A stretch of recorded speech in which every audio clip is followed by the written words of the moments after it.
You can't prepare yourself. You don't see it coming. It's just poof, your life changes in an instant. On the morning of the 2nd of August, I was in Grimsby, about 8:15.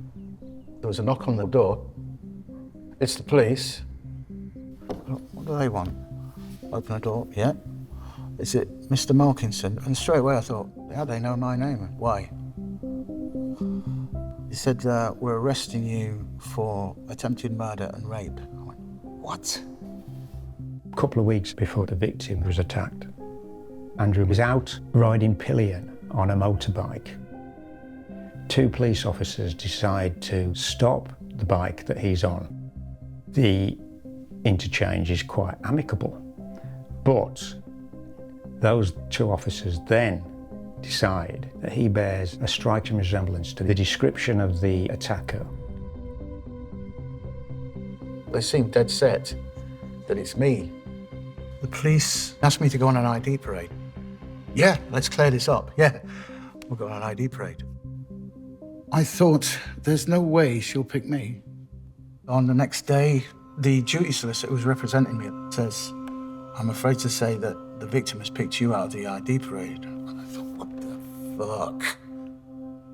I just burst into tears, I couldn't help it. I said, I never touched that woman. I don't know who she is.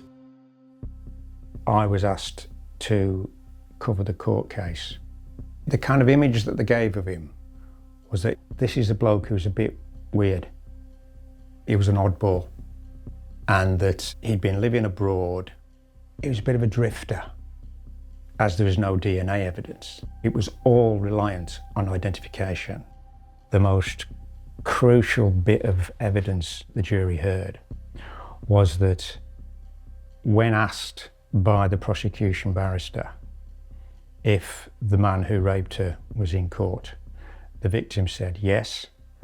He then asked her, how sure are you that this is the man? And she said, 100%. There was 2 witnesses that had told police that they'd seen the rapist emerge. The integrity of the witnesses was never a question. It was quite tense. The jury came back. By a majority of 10-2, they found Mr. Malkinson guilty. I just couldn't believe it. Absolute disbelief, horror and fear.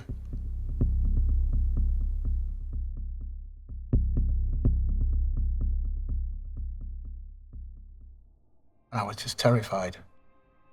For the first few weeks, months, you just don't think you're going to make it. 1 week, it drags over into the next week, and it drags over. And this slow time cycle, when nothing happens for months on end, it's hard to describe. It's like a different dimension of time.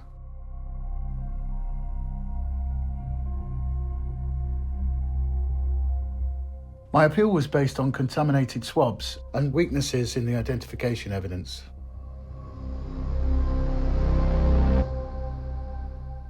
The Court of Appeal decided that the grounds weren't strong enough to overturn the conviction. And then something happened that I hoped would change everything. Killers, rapists and other serious criminals may have escaped justice because of blunders by the official forensic service.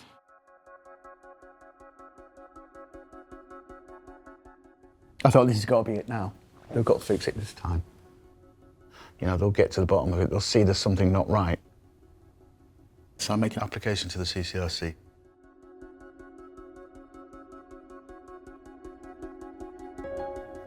It took them over 2 years to say no.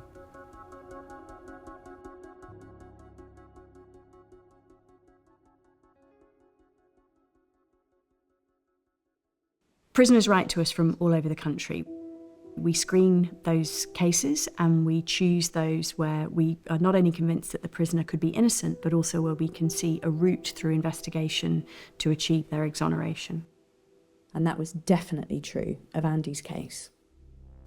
The police couldn't find really key exhibits in the case. We found out that in 2016 they destroyed the victim's vest top, and we think probably also the other items of clothing on that same occasion.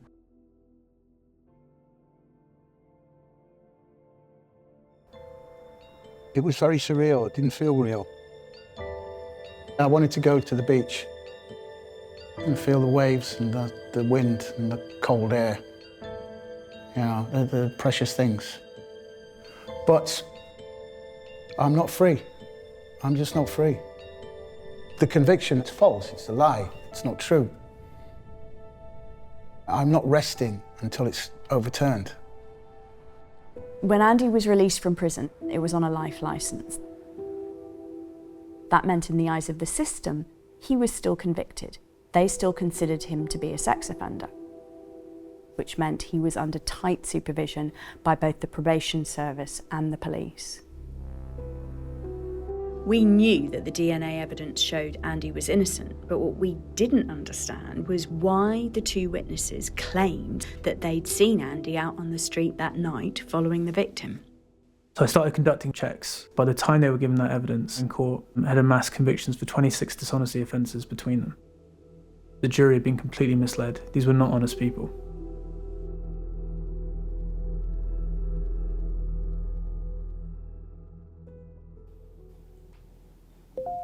Okay, Andy, it's here. Yeah, let's see. Let's open it. Here we go.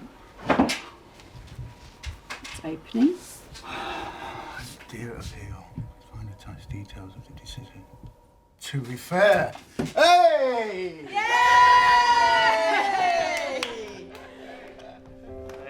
Well done.